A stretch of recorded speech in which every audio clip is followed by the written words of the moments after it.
All right, that works. Great way to start the show when you start off on mute. What's going on, fellas? Do the whole intro I on Welcome was mute. back. wondering why I couldn't hear you. Glad to be back. Happy to be back. All that good jazz, gentlemen. Yeah, man, it only took an insurgency to get you guys back. Maybe we should have them more often. Uh, Man, I had a lot going everything. on. Got a bun in the oven, all sorts of stuff going on in the house. Yeah, Yeah, man. man. I want to Hey, welcome a new political free agent to the show. yeah, man. Like I've said, in talking with the audience this whole time, man, I let them know, hey, look, life comes at us all. So we all got stuff that we got going on. So it was definitely understood. But what we got going on here this week is a slow news week, basically, right? Wasn't too much happening. Yeah, nothing. U.S. Not a lot to U.S. talk about. politics finally got interesting again. You know that? Yeah, exactly, right. It's like something to talk about, right? Man, it definitely was a breakaway from the norm for sure, if you can call it that. Yeah, so let's kind of step through basically where we were from here. So essentially, where what led us up to here is fast forward and going to do the brief version. Biden wins in November. Trump team fights it from November up until the 6th. The electors are basically, they went through, they weren't faithless, they accepted the will of the people, quote unquote, and chalked those votes up as they came in. We've had recounts after recounts after recounts in multiple states. Everything was certified. The only last ditch effort was basically Congress deciding that they want to challenge the votes, which isn't abnormal. Like it happens. It happened in 2000, I believe, as well as '04, I believe. Like them challenging is not a big deal. And Pence was the last ditch effort. He was the last one that could potentially do something. And Pence basically said, hey, there's nothing that I can do. Like this is constitutionally, there's nothing I can do about this. So from that perspective, Mike, going into Tuesday, what did you think was going to happen with that particular vote? With what, Pence? Yeah, like Congress and Pence and all that sort of stuff. I mean, look, I didn't. I know people. I know people who are on the QAnon, keep the faith. Pence is gonna do something about this train, and I was never on that train. I look that nobody power structure that exists in Washington did not want Trump in for a second term. There was nothing that was going to happen to overturn these election results to where Trump was going to stay in office. Pence wasn't. Pence is an establishment Republican. There was no way that he was going to burn his political career by and basically burn the country down by overturning these votes. Whether you believe there was election fraud or not, which yeah, in my opinion, I would I wouldn't be surprised at all if there was the kind of election fraud that existed that stole the election from Trump, but you can't prove it at this point. And there was just nothing. There was nothing out there that was going to give Pence the ability to make that vote or do what a lot of people on the right, Trump supporters, were hoping that he was going to be able to do and overturn or not count the electors the way that they were supposed to be counted. So I never thought that was going to happen. Um, so everything that happened at the Capitol, that's a totally different story. But yeah, I never thought Trump was gonna. I never thought Trump was gonna remain in office. The establishment on both sides would rather have Joe Biden as the president, and that's just a fact. I mean, Yeah, no disagreement Joe there. Biden is a known. Yeah, like the devil that you know sort of thing. CG, what did you think leading up to Right. Tuesday? What did you think was going to happen? Um, think the kind of expectation, like, listening to some of the Republican senators that said they weren't going to certify and stuff like that. I think the expectation was that they were going to maybe, do the equivalent of like a filibuster or something like that, right? Where they were just going to drag the process time to try to, just, they have their own political careers to worry about too, right? And I think a lot of that they were kind of forced, to back up was because there were Georgia elections going on too, right? And I think they all had to carry out of that, so kind of break from that. Mike gets included. So I think that was kind of expected. But in terms of them, going to the lengths that they did, I mean, looking back at hindsight, and shirts made and all that other stuff, citing civil wars, and they had effigies resurrected outside. I mean, but I don't think anybody obviously could have predicted that, right? I mean, I think they were all going to show up in force, and pass. But at some point, somebody instigated something, and they just decided to go head first into it. And, it's interesting to say the least. Well, Go ahead, Mike. I think what happened are you talking about what happened at the Capitol? Yeah. So yeah, I guess we can go ahead and jump into basically what happened at the Capitol. So leading up to the Capitol, it was planned for, I don't know, about a month or so, that basically the Trump team, they were going to bring out or have this rally, essentially. They came out, had, I don't know, 4, 5, 6 speakers that day who came out and were speaking. They ended up, basically, you know, rah rah sis kumbaya sort of thing. But the problem was some of them folks came there with a few other things in mind. They didn't come there just to talk about stuff. Like they wanted to test some stuff up, right? Like, let's just be real. Some of them came in with some weaponry and stuff like that. And so there was some rhetoric that came out from like Giuliani and Don Jr., one of the senators that spoke. I can't recall which one. Just saying things like they, asking, "Are you willing to give your blood and your life for this cause and this sort of stuff?" Like they were really like kind of edging them on to be a bit violent. Rudy was like, let's, of all people, we know Giuliani's not about to be one fighting in the streets, but he's basically like, we need to take it to the street sort of stuff. Don Jr. out here pushing this sort of physical, approach to it. Trump, though, and I Well, think you gotta remember. Go ahead, Mike. I was gonna say you gotta remember this whole thing, that the land for before the Capitol protest, or whatever you want to call it. They've been out there saying like this election was stolen. So it's been marketed to people on the right or Trump supporters for a while now that this election was stolen from Trump. And whether you want to believe that or not, there have been enough irregularities in this election for people to have enough skepticism to kind of buy into that narrative.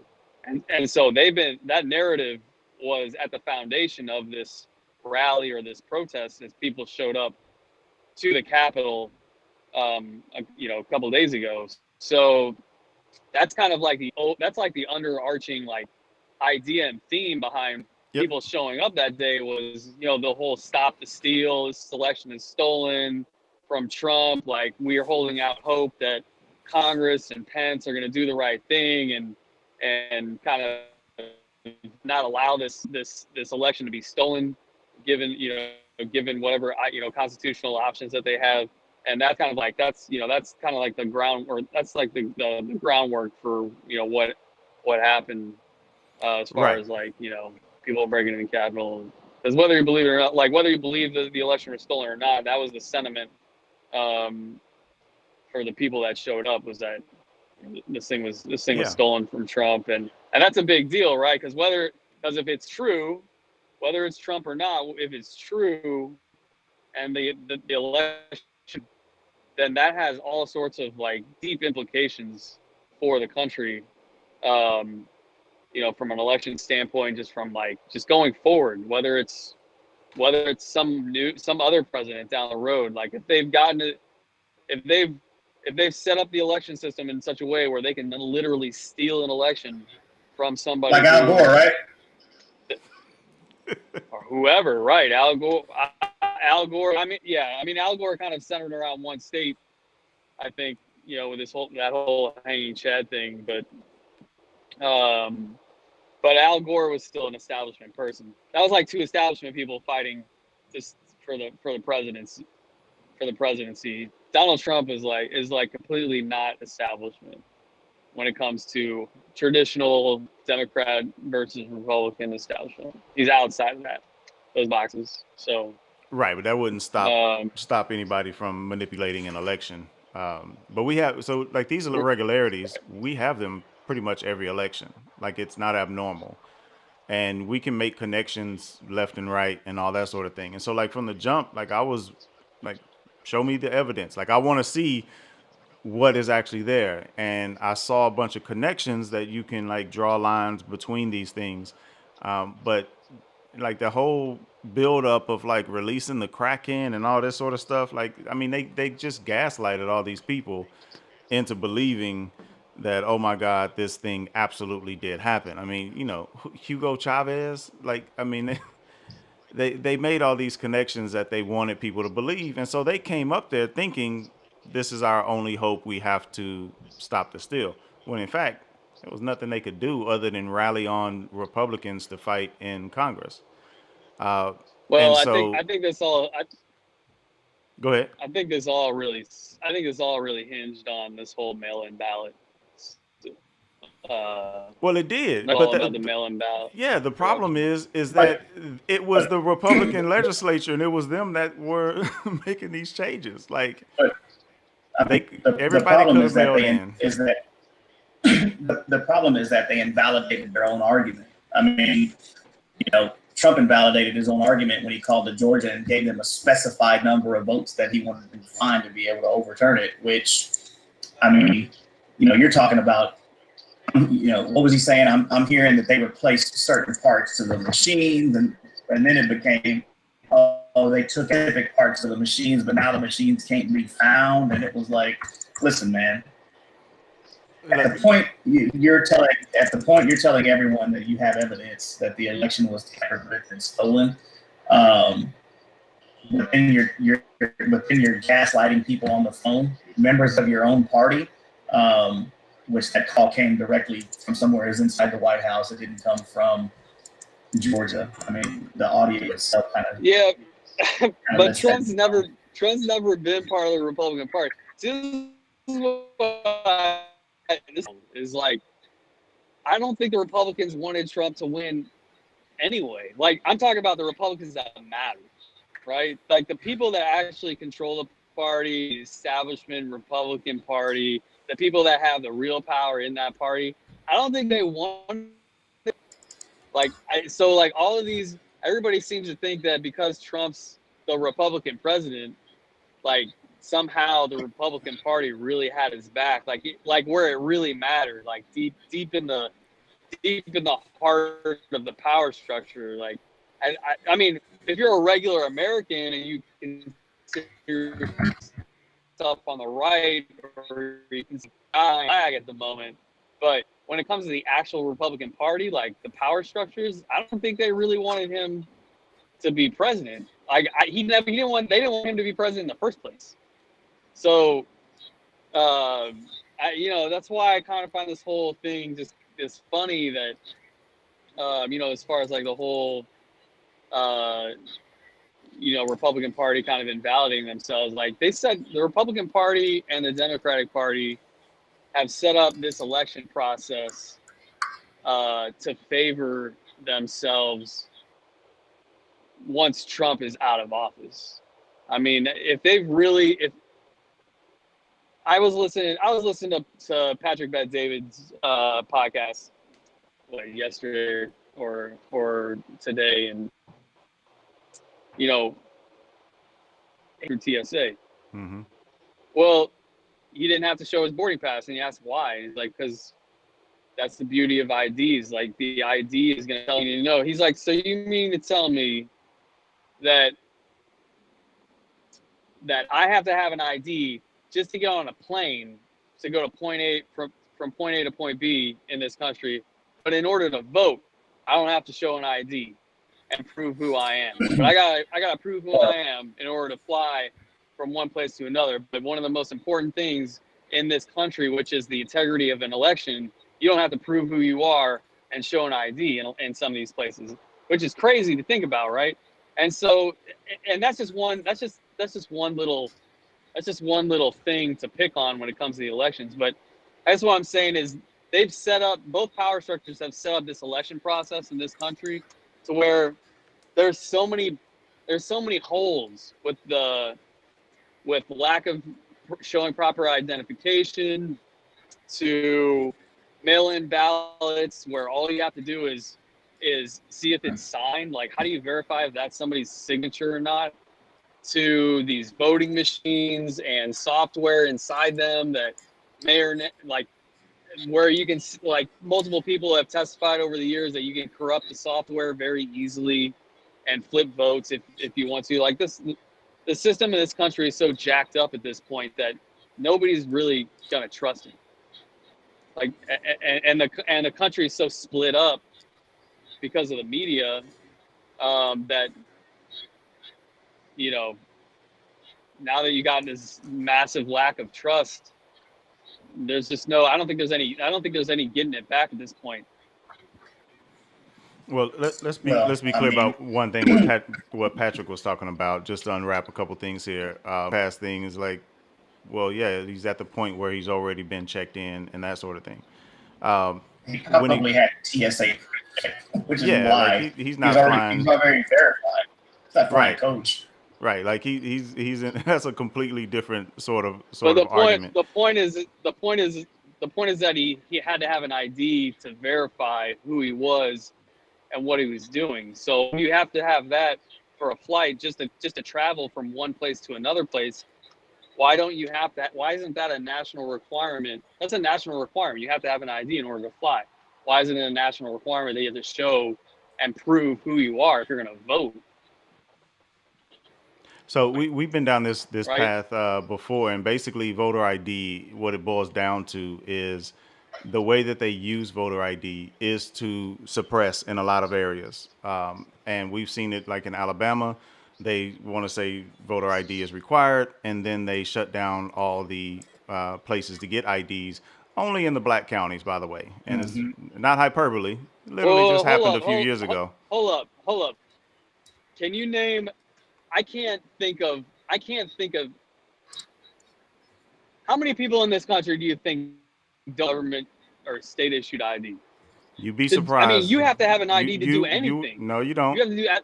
You want No, to you buy don't. you want to buy cigarettes. You want to buy alcohol. You want to get a hotel. You want to fly. You want to rent a car. You want to. I mean, like, you have You to have an assume ID people to are just about you anything and assume a everything. lot of people are doing that stuff, but I'm telling you, there's a large number of people in this country that do not have IDs, Mike. Like, it's not disputable. Yeah, John No The idea. data's out there. Zero idea. Absolutely, Yes, Find me. yes. absolutely. How many people? How many people do you think? How many people do you think that is on a percentage basis?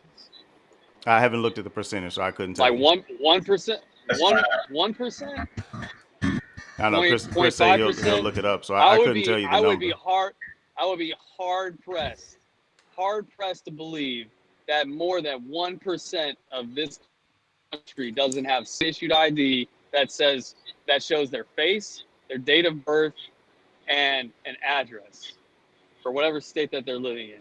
You More than one realize that, percent. You like, show me there's a more than large one swath of percent. this country that doesn't even have a driver's license, right? Like, they don't have a driver's license, and that You don't those have to certain. have a driver's. You don't have to have a I driver's didn't say license. that. Just listen to what I'm saying. That don't have a driver's license and can't get to a place to get a state ID. or don't have documents to get an ID, because you can't just walk up and say, "Hey, I'm John Bland, give me an ID with my name on it."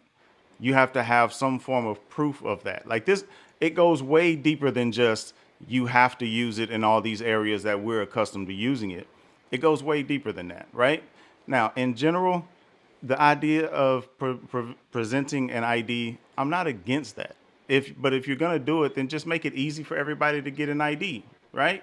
But this has been the system, right? There's no difference here in America in the 2020 election when it comes to voter ID. There's no difference. Mail-in ballots. There's no difference in mail-in ballots than in other elections. All they did was extend windows.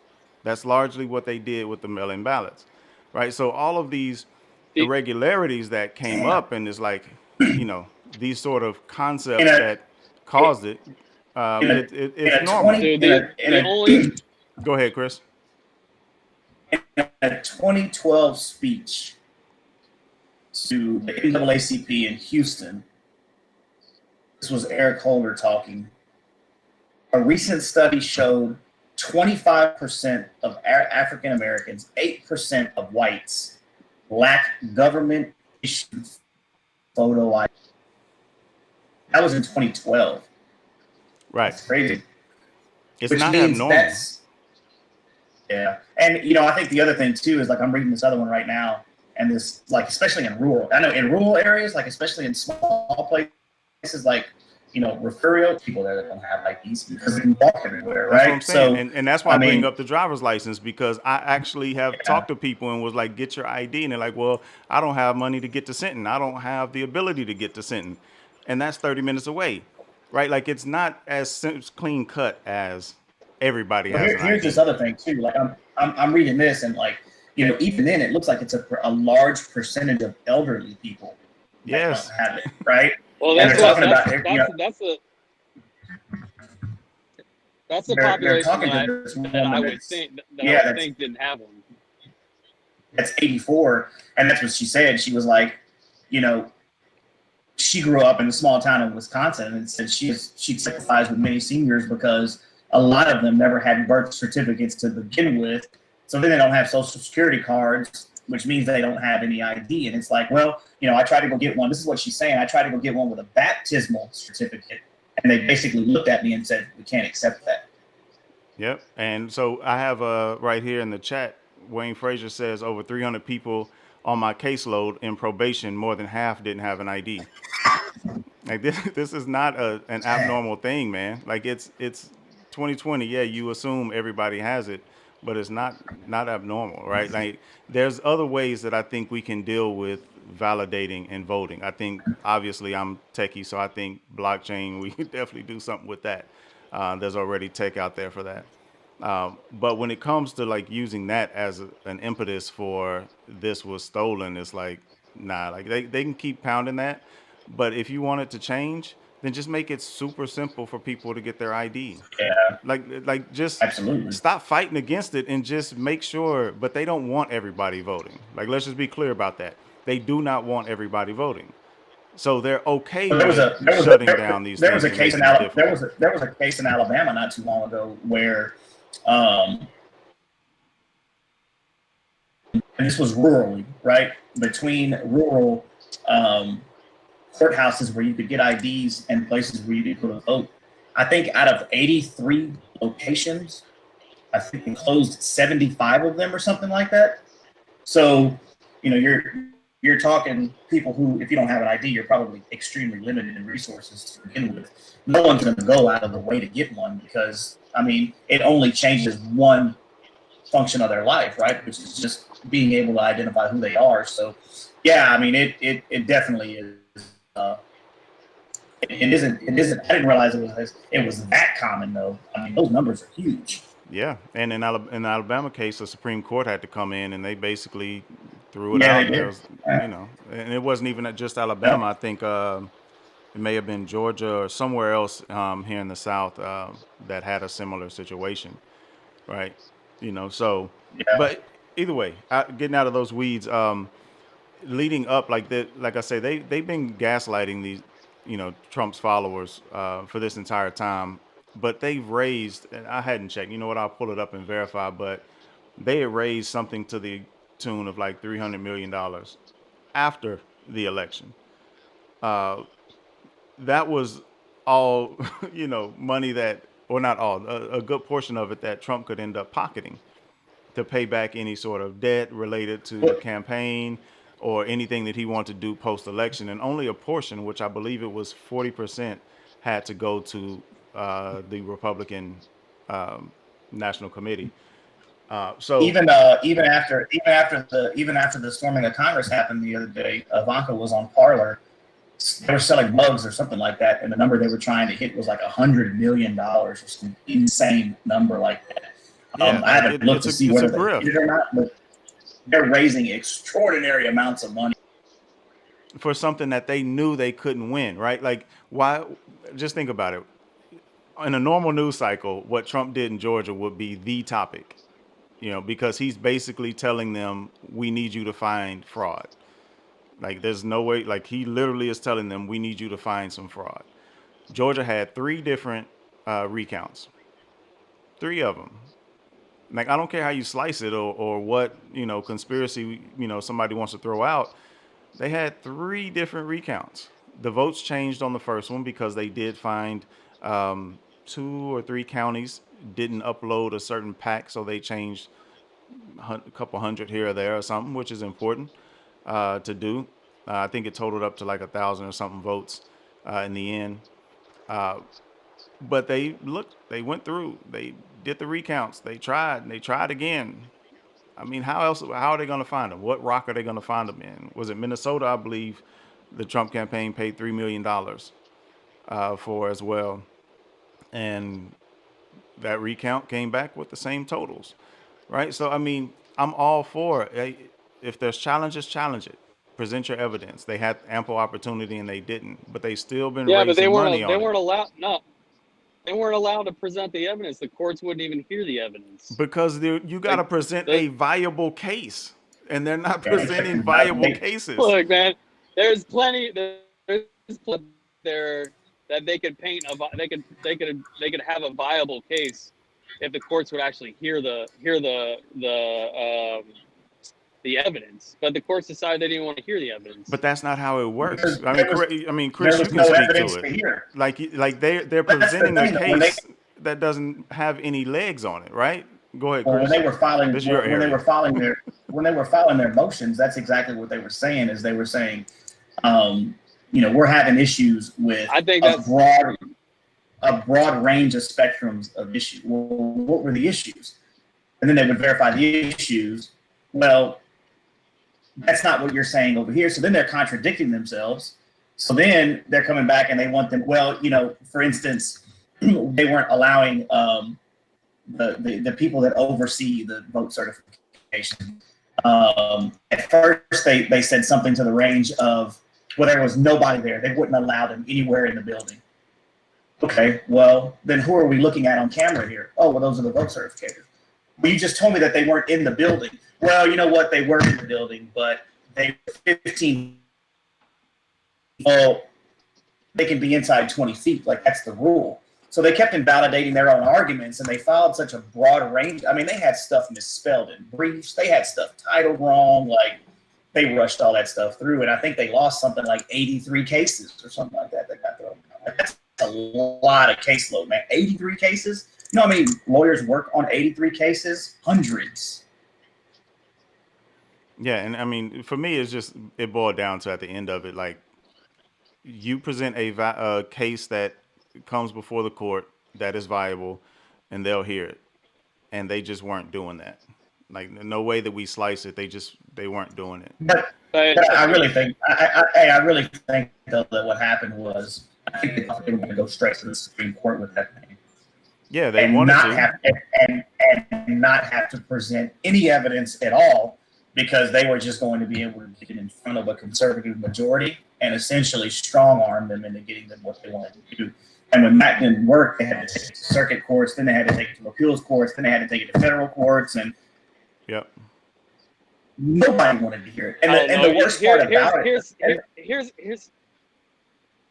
the worst part about it, Here's though, something to is think about. This Hold on. Let's go this one at a time. election Go ahead, Mike. this this election was so political that let's just assume there was voter fraud to the point to where the election was stolen from Trump. If you're a court or judge,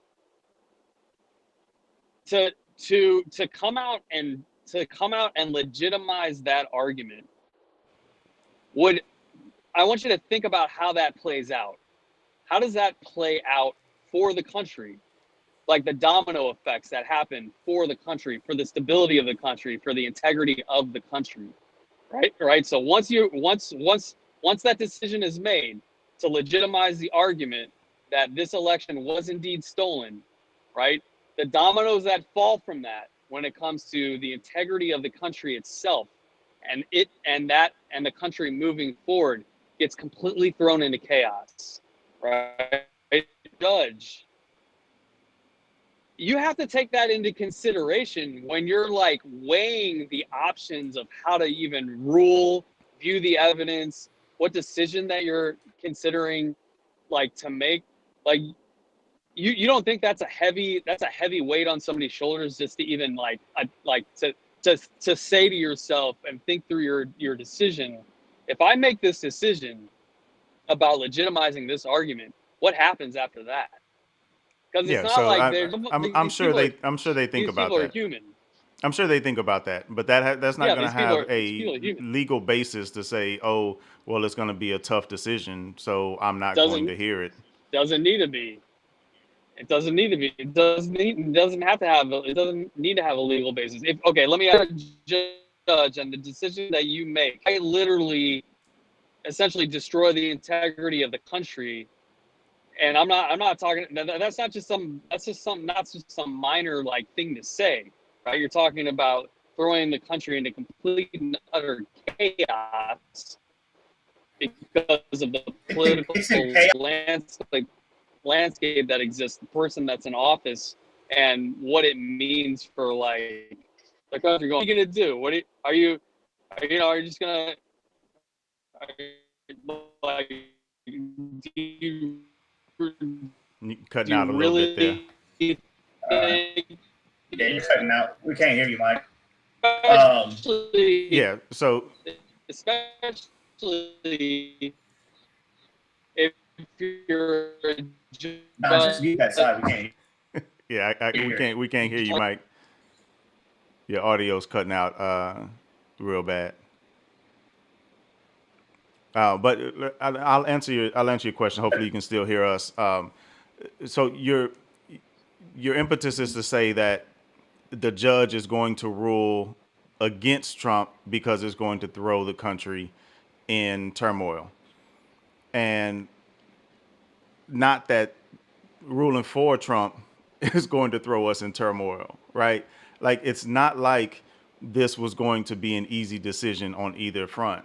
Right. So if they said, yes, there was election fraud, yes, there's going to be turmoil. If they said, no, there's not election fraud, what just happened this week? But right? This is the thing, too. Look, this is the thing. Listen to this comment right here. We can't let this happen. We should march on Washington and stop this travesty. Our nation is totally divided. This election was a sham, making the claim that the United States is not a democracy. When did Donald Trump make that claim? You have an idea? Was that 2016? John? That was 2012. 2012? Right? Right. 2012. First challenged the notion that in 2012, we should fight like hell and stop this great injustice because the world is laughing at us.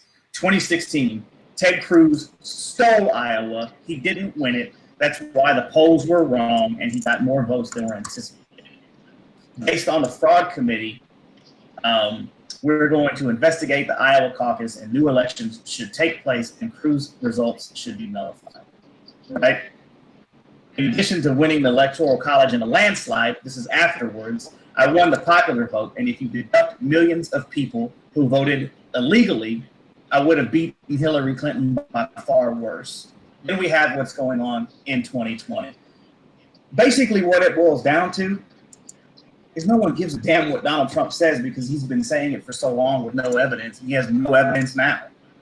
So even this is what I was having a conversation with a good friend, Trump supporter, was that he's been saying that everything was fraud for so long that at some point people were going to believe him. And this was the year, right? He won in 2016 and said that it was fraudulent, right? Like just wrap your head around that. Like he won, he literally won and then said this was fraudulent, right? So he's been gaslighting for this specific purpose the entire time. When it was the primary in 2016, he said it's rigged against me, right? Like so he knows he's marketing, he's pushing this thing out there on purpose because he wanted to kind of I've said it too many times on the show. He's the biggest victim I've ever seen. I've never seen anybody with a bigger victim mentality than Trump. Everything is against me. Everybody's against me.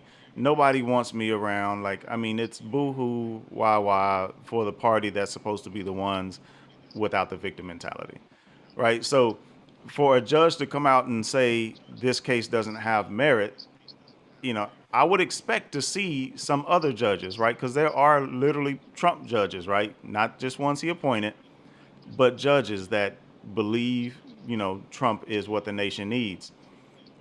I've not seen any judges come out in dissent and say, yeah, that was a good case that should have been brought up. But they could have easily come out and said, well, this case actually does have some merit. We need to look into it. Like if there's legit fraud, there's legit fraud, right? Like, I mean, we can go down the path of, potentialities here, but what it boiled down to is they presented a case or cases, and they didn't work. And so then we end up with a rally and they're throwing all this red meat at people. So when it comes time for the rally to get to the point of like marching on the Capitol, right? The point of this entire rally was to be outside. Even if you hear, Trump's words publicly at the rally, Trump's words were specific to marching up there and letting your voice be heard, right? This is part of, and this is what I'm leading into what happens next. So we'll get to that after this segment. But basically, he stated in multiple places, which would be, in my opinion, pretty easy in a court matter. He said multiple times that he wanted them to peacefully protest. There were other words in there like you got to be strong, you got to fight, and those sort of things. And so they can definitely try to make the case that he incited a riot. I'm sure they'll pick apart every single piece of his speech. I've seen a decent portion of it, but they're definitely going to try that. So now my problem comes in is when you have all these other speakers who are literally talking about violence and Trump doesn't come up and say, denounce any of that and say, hey, no, we're not here for that, orderly transition, blah, blah, blah, blah, blah. That just leaves them to be like, yeah, we're going to do this thing, right? So essentially what we end up seeing is a bunch of Trump supporters storming the Capitol, That's not how it cops works, John. cops That's letting not them. how. Hold That's not on, how it works, bro. we'll go through this. Uh, they start, and I'm not talking about as soon as Trump finishes that they storm. No, I'm saying that there was a transition that they talked about of going to the steps of the Capitol and to be loud so that they could basically rally up the Republicans that were in there to get them to, object to the votes, right? Which they didn't really have to do anyway because the Republicans some of them were going to do that regardless. So they end up getting up to the Capitol. Some cops are letting them in, but then you also have others who are climbing walls, busting windows, breaking down doors. Uh, People are sitting in Congress people's seats and looking at mail and checking email and all these sort of things that were happening because they ended up having to evacuate. So it starts going into turmoil. Now, the point I want to make here, and then we'll dig into the analysis of this part, is there were two separate factions that were happening here. You had that portion that were over there that were being violent and that were taking over and just being destructive and that sort of stuff. And then you had some people who were, I saw one lady's interview who literally said, I thought the doors were open. I thought we could go in and visit. And so some people weren't there to they weren't there for that smoke, right? They were there for the rah rah sis kumbah sort of aspect. So there ended up being this girl who ended up getting killed, or woman who ended up getting killed while she was there. She was trying to climb through a door that they had broken down the window, and I don't know the guy's position or title, but he ends up shooting her as she's going through the window, and that pretty much stops the assault on that door. But there wasn't, and there was a cop that got killed, which I don't know the story on that. Maybe you guys saw the story there. And then, some other people there. I think it was a total of 5 people that died in this whole situation. So from the fallout from this is that I think they've made 100 arrests as of yesterday, and there's more that are coming. One CEO I saw actually lost his position. There are other I people who saw are one of losing the their position. I A saw one of senator, the a congressman or somebody. I saw one of the police officers that got overran committed suicide today. Did you see that? Oh, nope, did not see it. And then there were some photos and a video where you can see it happen. I don't know that that police officer died. It's not of the one that they know died, Oh, but it was of you're a saying DC Metro cop that. the photo Huh? or the video of him actually killing himself? No. There was Oh, another okay. video that made it that's out right now that just made it to the internet. That basically, when they were trying to storm to get in, I guess one of the police officers was trying to hold the door and not allow them to get into the door. And it looks like he either gets thrown at him or he gets hit with like a baton or something. And then there's a photo from directly overhead of him laying face down.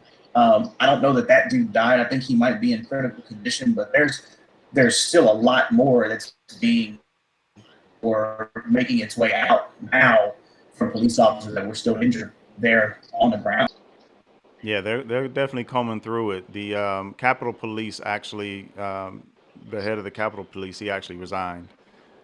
So he went ahead and cut bait. I think it was political pressure that largely had him do that. I think Pelosi or somebody called for, his resignation or something, and eventually he did.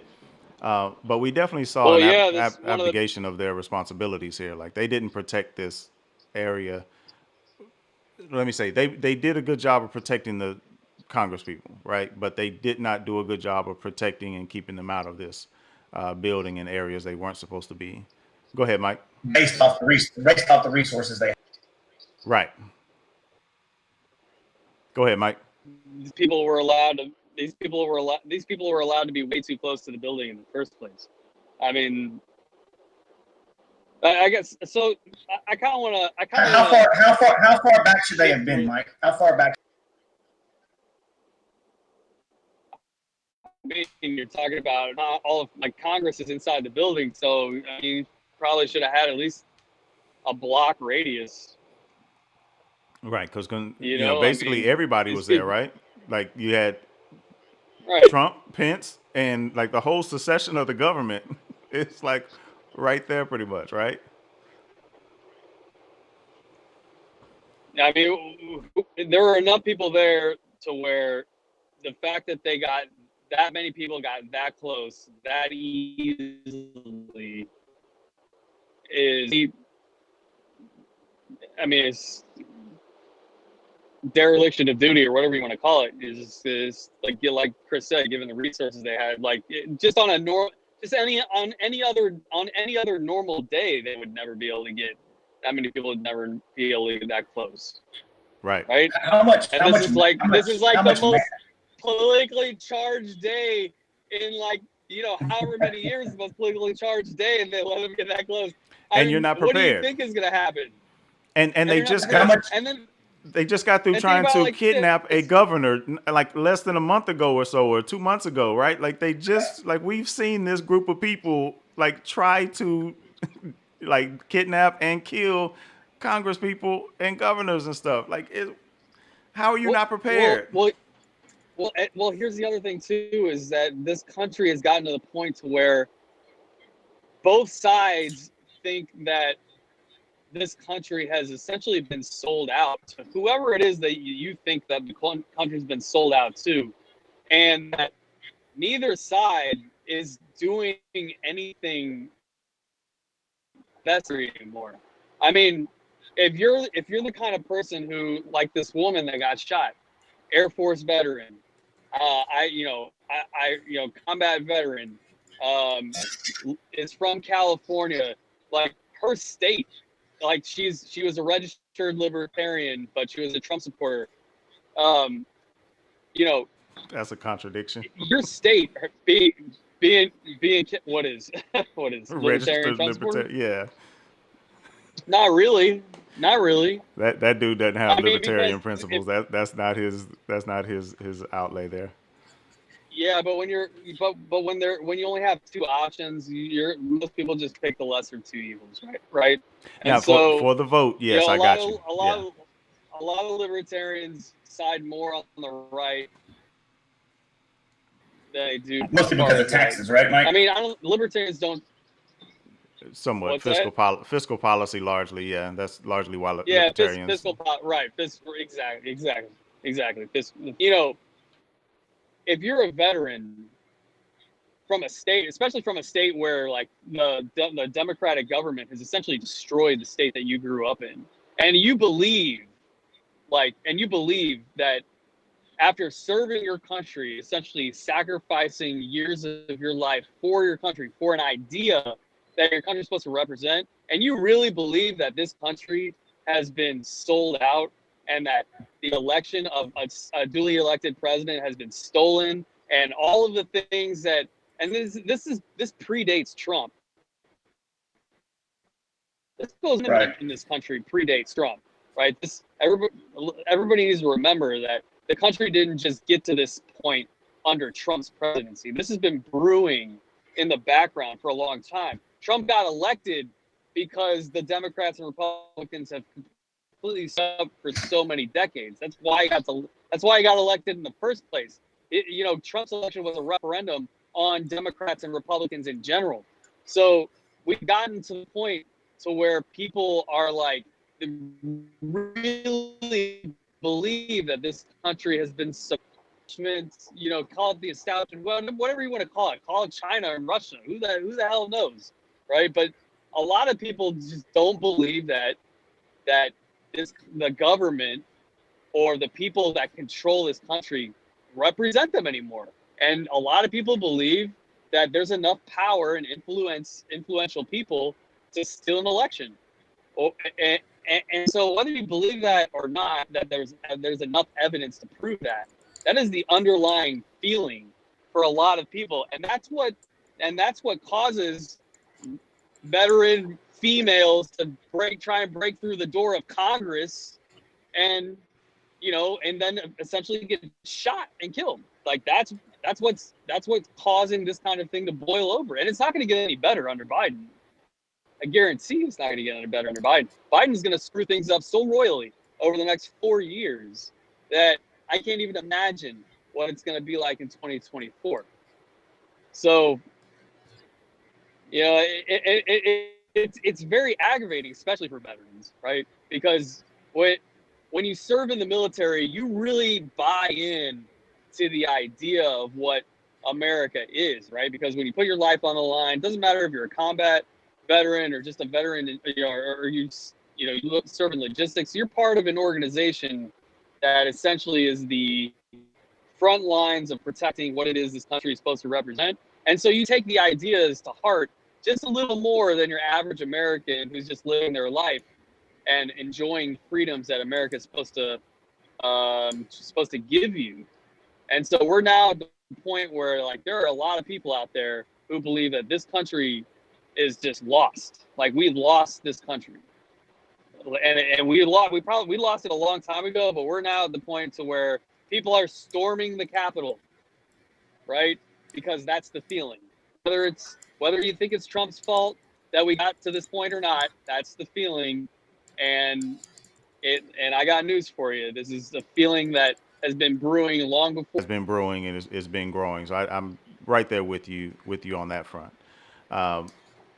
My contention is that for somebody that's coming from specifically, let's say California, Trump has no power over California, right? Like he can't outright change what's happening in that state. Just like if there was something going on in Texas, like why would I go to Washington to do something there, right? Like that was fanaticism for the man, right? Like you want to keep Trump in power, but for, to what end, right? Like he's shown that he is ineffectual when it comes to dealing with, state matters because we have state rights, right? So I would expect somebody of the libertarian ilk to understand that we have state rights. Now, I get the idea, and this is one thing that we had talked about before, Mike, that I get the idea. And, one of the questions I had, I don't know, probably when you and I first met was like, how long did it take you to really realize that what you were fighting for wasn't what was actually happening here in the country? And so I get that veteran, it's a lot more visceral for you. You actually sacrificed, or put your life on the line to sacrifice for this country. And it's a completely different proposition than what a lot of us have experienced. So I definitely get that. I just think climbing through that window, there was a gun right there. Like I think she would have made a little different decision on that matter. But it's not. I do Well, agree. yeah, but It's not going to go away for sure.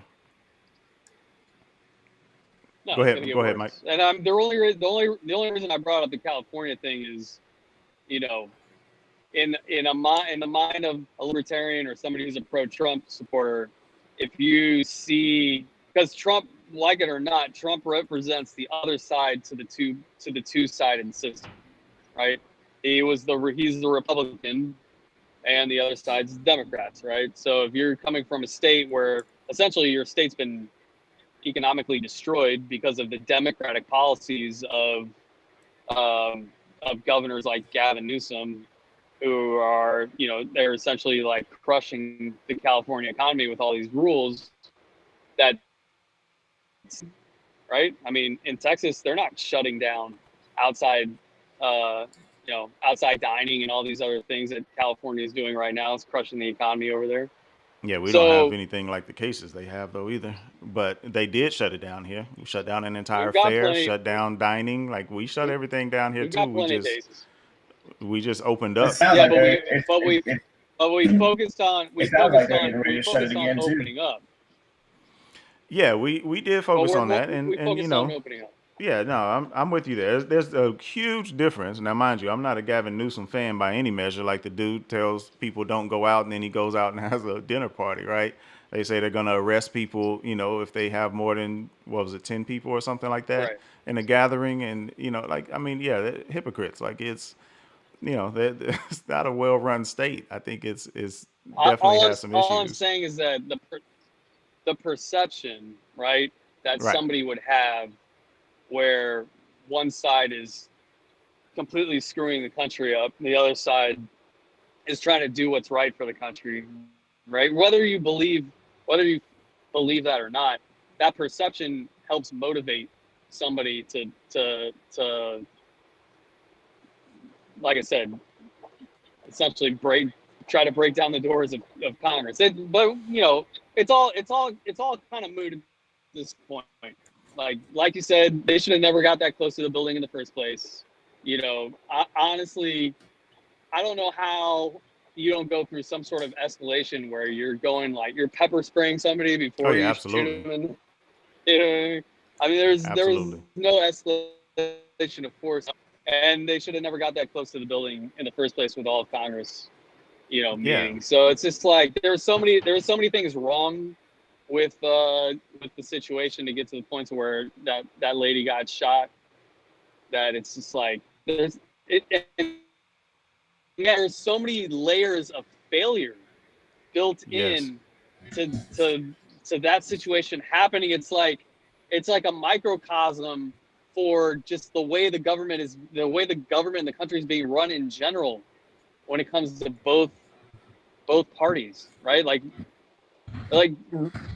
regular people like us can see these very obvious things that should have happened that didn't happen, that it's like I said, it's a microcosm to all these other big deeper issues that this country is going through. That's why it's going to get worse. And we've been saying for how long that things were going to get worse, and now we're at the point The where people entire are time. breaking into Congress the Yeah. entire time, right? Yep. The entire time. So, CG, what how do you did? think is going to happen over the next 4 years?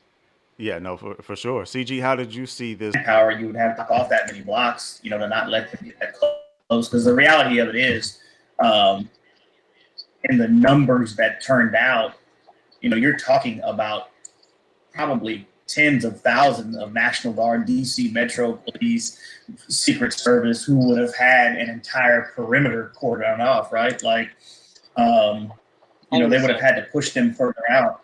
They would have had to push them further out. And I think everyone kind of looked at it. I know I did. And I think that's one of the first things we talked about too. Was, you look at it, and I don't know what the number is, but I read it somewhere. I think it was under 2,000 DC Metro Police and Secret Service agents or something.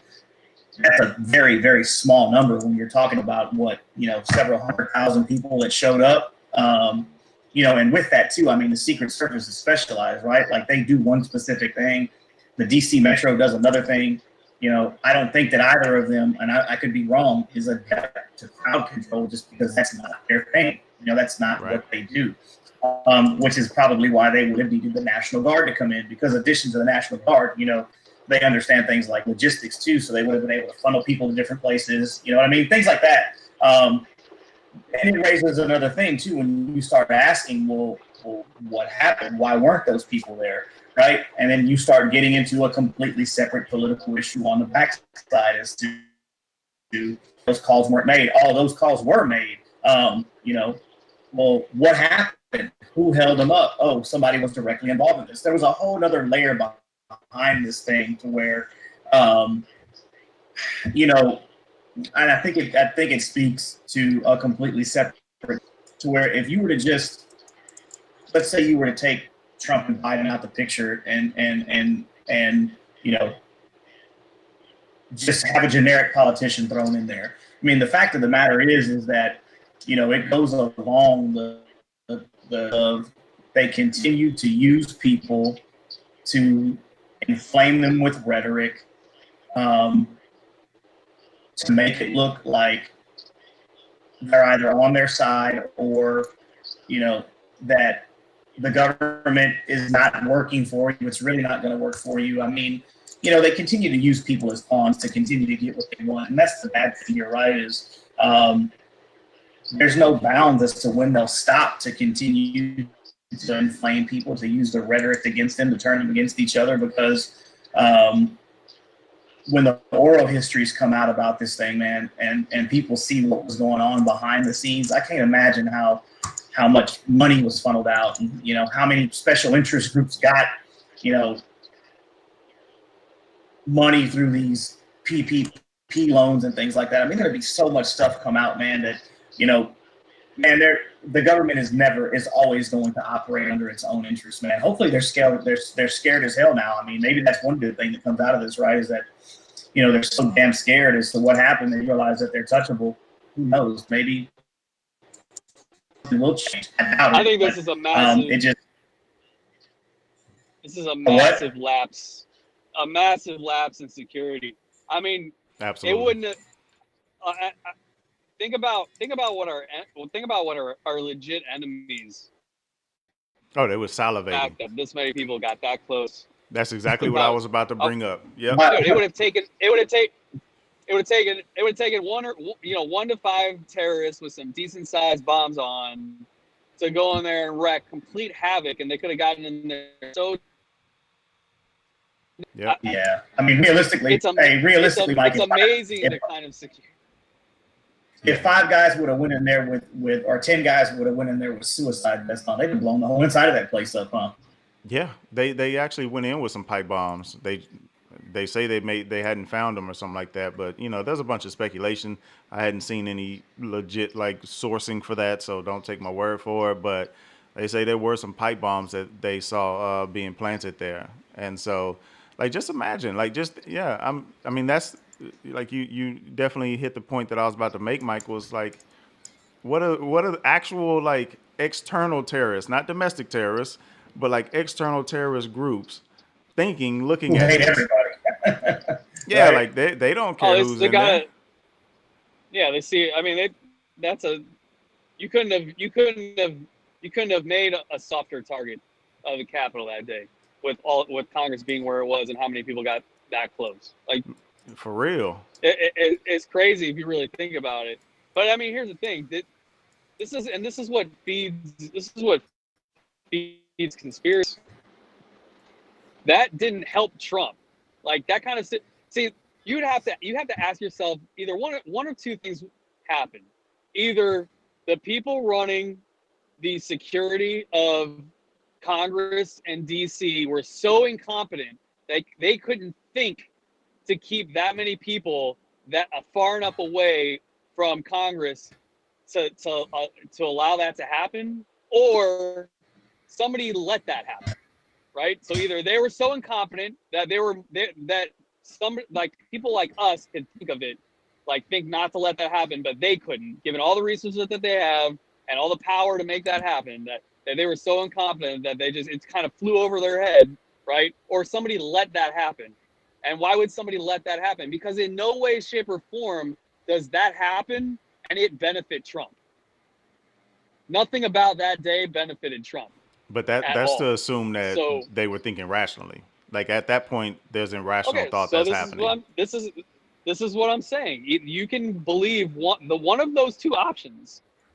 And now I don't think people are that incompetent, right? I actually think that people with that kind of like, I mean, it's their profession. That's their profession of securing Congress and the nation. I don't think that level Oxtails of real quick. incompetence actually happens. I just don't think that that's possible. I All think right, when so those kinds of things happen, it's on some level it's allowed to happen.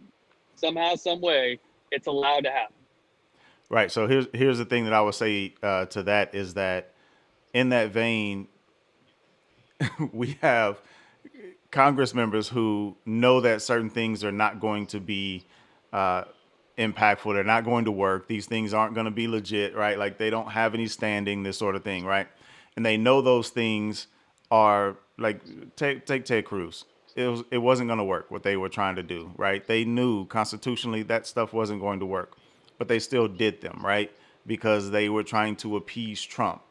Now you take a mob mentality and they're trying to appease Trump and they think this is what it is. And then at a certain point, it's just like they out there just free falling. Like they're like, oh my God, I'm in Pelosi's office.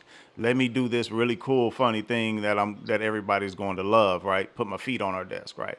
Like there's certain things like to that point that I don't think they're sitting here game planning exactly what's going to help Trump and what's not going to help him, right? So the abdication of duty of the guards, like there's a whole nother concept there of they just assumed whether they are Trump friendly or not, they just assumed that these Trump supporters, they don't act like this. That's not how we act, sort of thing. And they're like, oh no, we're safe. We're safe. We're amongst friends, right? So it's another aspect of that of just saying that potentially they did it because they just assume these people are our people. We're safe, right? Like there's all these rabbit holes to go down as of possibilities. Uh, no way, no way, Yeah, no way, one no of way. them, People in that there's no way that people in that profession make that assumption about that many people at a political rally or protest. There's no way that anybody that actually knows how to do their job has any kind of level of confidence that that is in charge of that level of security makes that assumption about that many people. No But right? way. you could I also give say I that mean, zero. I they don't give make the assumption zero that I'm gonna chance do of that. I'm going to do this and ruin my career by being on video letting people walk in and me help them. They don't do that thinking I'm gonna do this so I can hurt Trump, right? Like they're not going to do this. Like it's the same concept, right? Like either you think that they're friendly or you think that they're violent. Either way, you're not doing your job effectively if you're just letting them in. No matter what your reasoning, you're not doing your job effectively, right? So whether it's that scenario, or the one that I present, like Yeah, but I'm not talking. they're I'm not failing. talking about the people at. I'm not talking about the people that decide how close massive groups of people even get to the building in Oh the yeah, yeah, first place. yeah. No, There's not that. Yeah, there are levels of security, right? I'm At I'm talking about the ones in the the level of, building. Is that what you're talking about? Like the okay, ones that are actually but letting people in. that point, you're at that point you have no security. At the point where there's 10,000 people standing literally right outside your door, there is no level of security anymore. Like, Gotcha, so gotcha. so so like the level of security ended the second tens or hundreds of thousands of people literally standing literally right outside the door. There's no security level Right. So anymore. let's move Like, it it's out gone, to the barricade completely gone. where the at the barricade you actually saw police officers telling them or whatever telling them, "Come on, let's go, run," and are encouraging them to come in and go through the barricade. Like at that level. So now you're not at the door. You're I don't know 100 yards out from the door. It looked like maybe 150, something like that. So at that level, still like you still have people, cops, like on video saying, "Run, let's go." Like go, like encouraging them to go, right? So it all Well, boils then down to there, an then that's abdication not of a, duty, then right? that's not. Well, yeah, but then you have to, like, you have to you have to ask, like, are those people? You can't. I just I've never or heard of that level of incompetence of an officer or somebody who's in charge of protecting the security and boundary of an area like that starts waving thousands of people through to break that and level. I have just never seen or heard of it. Hey, I'm right there And with you. so and so yes, that would be like the ultimate level of incompetence, or somebody told them to do that. Right. Yeah. So I Like, don't know. Pick yeah, one. I don't know. I'm with you They there. are that incompetent. You would really have to start like looking into what the hiring process looks like and who the hell makes the decisions as to who those people Yeah. are when they're getting hired and what the criteria are. Like, Yeah. but again, this is about a severe breakdown in basic things, Yeah. which is a representation of the severe breakdown in the higher level things that the government that is going on. So everything, the shit rolls downhill. If things are breaking down so badly, where you have, you know, And overrun. retards waving people in through your security measures, right? Right. If that's the level that's going on at the lower levels, just imagine the kind of incompetence and corruption that's going on at the higher levels for that to roll all the way down, right?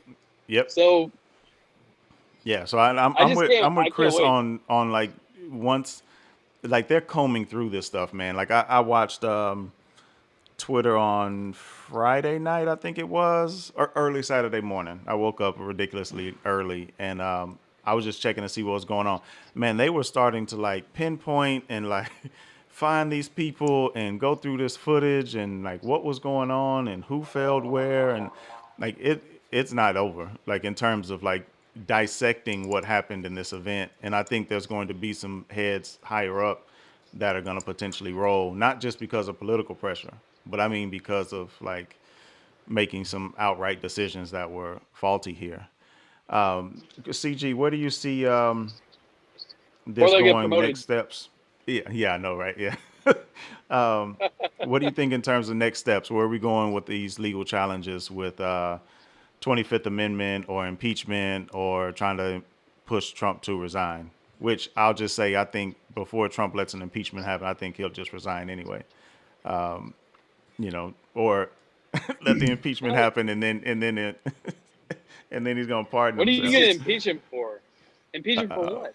Inciting an insurrection is what the document stated, and so God, such that's bullshit. what's in there. So where do you see this going, CG?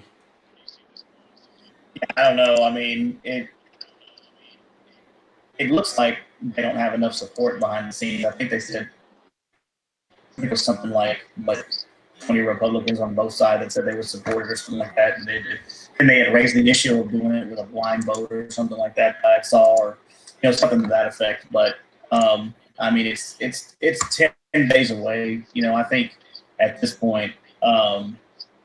They've probably been able to see enough of the failures that they've had in terms of the security wise. I would imagine that they're probably just going to let these things play out, and they're probably just saying these things because, as politicians, they have to say those things, right? Because ultimately, both of them are still playing towards part of a base. I mean, the reality of it is that the people that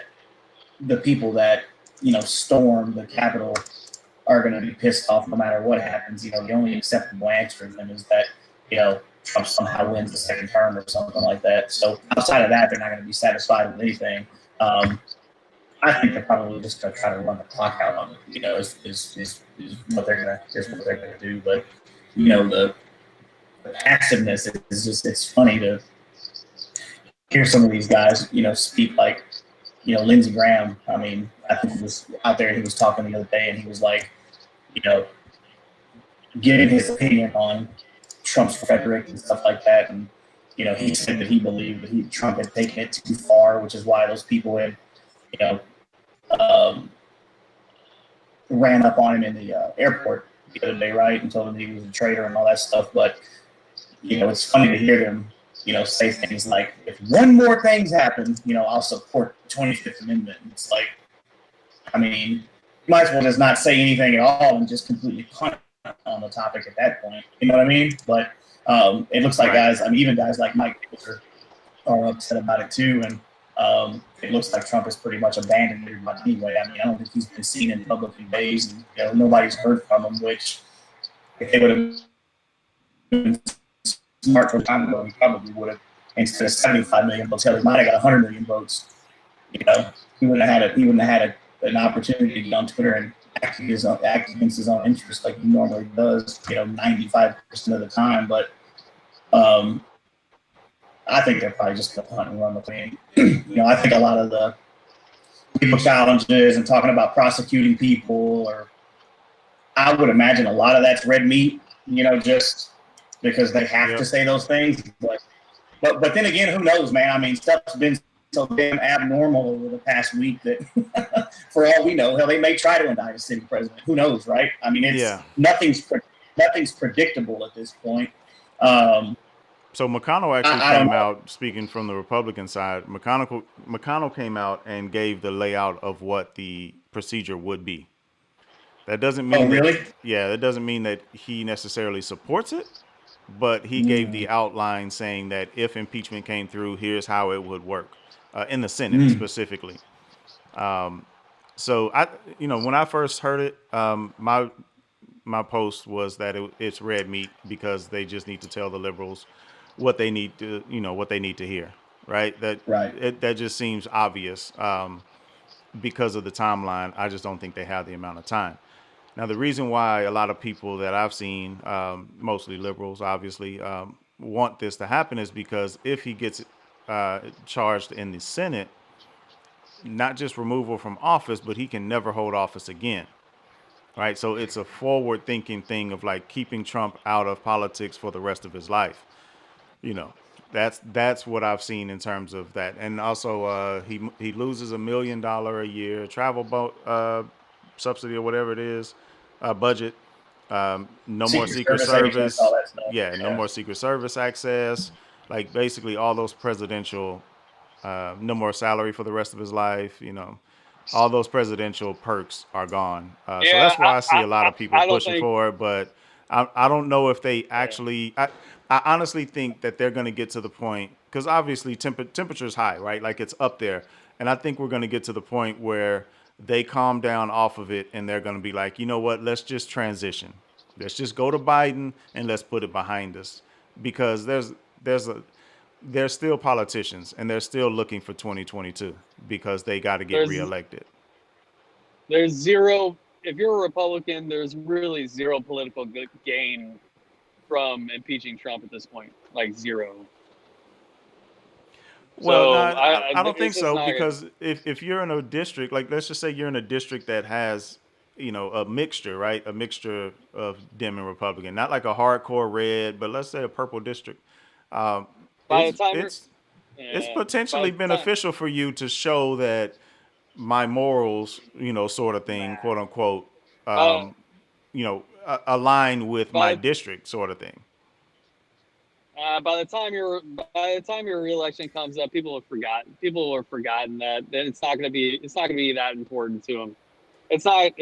It's just You could not be right. something that you're gonna want to stake the rest of your political career on when it comes to. I mean, you're gonna be labeled a freaking party pariah by a lot of people if you at the very end of your party's presidency you try to impeach him for something that, I mean, I don't think there's really any there's no evidence that he incited. So Yeah, yeah, I don't know. Like there's I just said, zero political gain there. the breakdown of his speech, you can make the argument.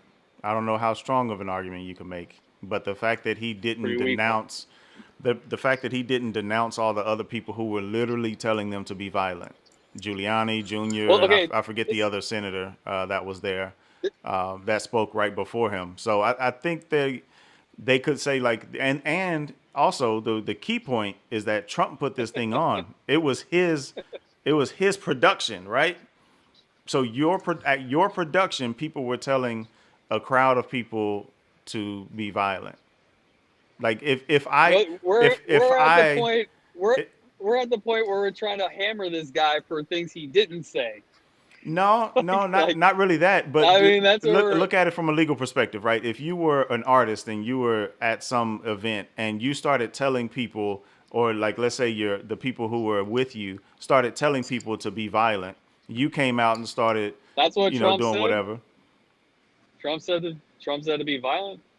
No, no, no. I'm saying that the people that were there with him, like the other presenters that are there with him, are saying be violent, and then you come out and you're telling them you got to fight, you got to be strong, you got to march on the Capitol and this sort of thing. Wait. Who said? Whoa, hold on a second. Which one of who of those people that you're talking to? You cut out a little bit. You said who was saying to be violent? I like. Yeah, who is saying to be violent? Rudy. Rudy told them about being violent. Junior, Don Junior, What did got up there. what did they, did they be violent, or did they say things that could be interpreted as Nah, it was being no like march on the interpretation. Capitol doesn't Nah, mean that. No, Uh, they were sitting nah. there telling people to It's, go. They were sitting there telling people to go to war, run in there and make your voices heard, let them know what we think.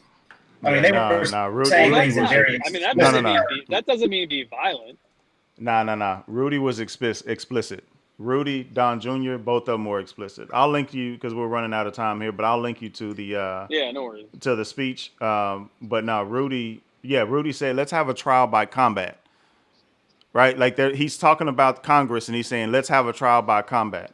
Don Jr. gets up and he says something about sacrificing your life for it or something to that effect. And that senator, I think it was a senator. I keep forgetting which one it was, who came up and, well, I guess no, the senator would have been in there. Maybe it was a former senator, but anyway, he got up and was saying that we need to do like our forefathers who sacrificed their blood and their lives, and he kept saying, "Let me hear you louder. You ready to sacrifice blood and your life and all this sort of stuff?" Right? Like they literally were like gaslighting these people about violence. Like there's no way around it. Like that. I'm not saying Well, I said earlier. Trump actually had words in there where he said something about he literally said the word peaceful, right? So Yeah, that's why I think it's going to be difficult for them to make that case. But if they say well, Trump put this on, I hate to break it to you guys. Yeah, I don't know. I don't think I haven't heard anything that you said to be able to impeach Trump, but I can guarantee you yeah, this: it's a long road, there's I going to believe. be a certain level there's going to be a certain level of violence that's required to take this country back, and that violence is going to come at some point. So somebody asking that question to a bunch of people that love this country doesn't surprise me. There's going to be country that are willing to do just that. and it's going to happen one of these days. This country's on a mathematical course to that eventuality, and we've talked about it many times. Like everything that's playing out in front of us right now is mathematically guaranteed as this country continues to financially fall apart. And we didn't even get into any of the financial stuff, John. I know, Bitcoin going up to $40,000. dude. That's where I wanted Biden to coming out start. with a $3 trillion stimulus plan coming out. I mean, we missed all the good stuff. Yeah, like we had to dig through this to get through this muck, man. But nah, dude, for sure, that's topic on Tuesday. We're for sure digging into that, especially since Biden has officially come out and said he was going to push a $3 trillion stimulus package. So yeah, What it's didn't we call that? Didn't we call I, that? What did we say? One to hey, three, something like I that. said, literally. I said 10. I Like, said 10. I'm surprised no, it's I only think I 3. I said said 10. yeah. I think I said three. Three Yeah, was no, definitely I remember saying you something like that. you nailed it right on 3. 3 to 5. Right on Yep. 3. Yep. And I said I thought it would be more than 3, less than 5. But yeah, no, it nailed that one right on, dude. Because yeah, and he came out. I think the other day he came out and said it. And so here's my last thought before we close out here. I think what's about to happen because they feel like they have the sympathy of the nation because the Democrats have now taken all 3, Senate, House, and the president. I think they're about to try to push some stuff through. And I think they're just about to throw cash at every possible thing they can throw cash at. Um, Mind you, cash that doesn't exist, for clarity. Um, and And it's dead. Just remember, it's more dead. right. And I think for these Right. next 6 months, like I seriously think they're just about to try to explode all of this, money that they're just printing and throwing out there, especially with Yellen coming in. Yo, girl, Mike. Mike's favorite pick. Right. Oh my God. I heard Mike cheer. It's He was happy when I told him that Biden picked Yellen. gonna be. It's gonna be. She reminds me so much. That I just gotta. You just gotta like her. She's like a sweet old granny. You know, with a printing press behind her. Exactly, Yep. exactly. Yeah, Yeah, it's gonna be Bitcoin, great. Bitcoin, Bitcoin, folk. Like that's what we're digging into here. So, man, I think I'm ready to see what comes out from this. I think America will be fine. I think Trump is about to try to change the narrative with all this First Amendment stuff. Which, by the way, social media can't block your First Amendment. Let's just be clear. You may not like what they do, or you may not like their decisions, but they can't affect your First Amendment. Only the government can do that. So it's going to be interesting to see how they spin this and how they play it in the next 10 days. What are we at? 10 days? Yeah, 10 days are going to be telling. So I want to end off by saying happy birthday to little John. He is actually 16 today, Hey, fellas. 16 of them. that's So dope. yeah, man, excited, excited. So I'm about to get off here and go kick it with him a little bit and you know enjoy the rest of Me the day. too, man. I got my oxtails going right now with some cornbread and some mashed potatoes, so This dude. it's gonna be good. Yeah, I'm about to It's go gonna be get this good. get some of this deer meat. I cooked it earlier and didn't actually eat any other than nibbling. Oh, So you did? yeah, I'm looking forward to that one. So anyway, gents, it was a great one. It's great having you guys back, man. I look forward to you guys being back even more. It looks like we may have lost Mike there at the end, but we're the Political Free Agents, man. Join us every Sunday at 2 p.m., Tuesday, 7 p.m., and hit us up at politicalfreeagents.com. You can find our social media. Make sure you on YouTube right now at the bottom. Hit like, hit subscribe, and that way you'll be notified every time we go live. We had a decent number of folks joining and some live chat going, so really appreciate that. But make sure you rate us, review us, and catch you on Tuesday. We're PFA. Wayne Go. Frazier, if you're still listening, you need to watch the way these oxtails looking a little bit, man. Yours looked a little too dry the other day. All right, we're gonna have to check that on Facebook. We're PFA. Later. We're out.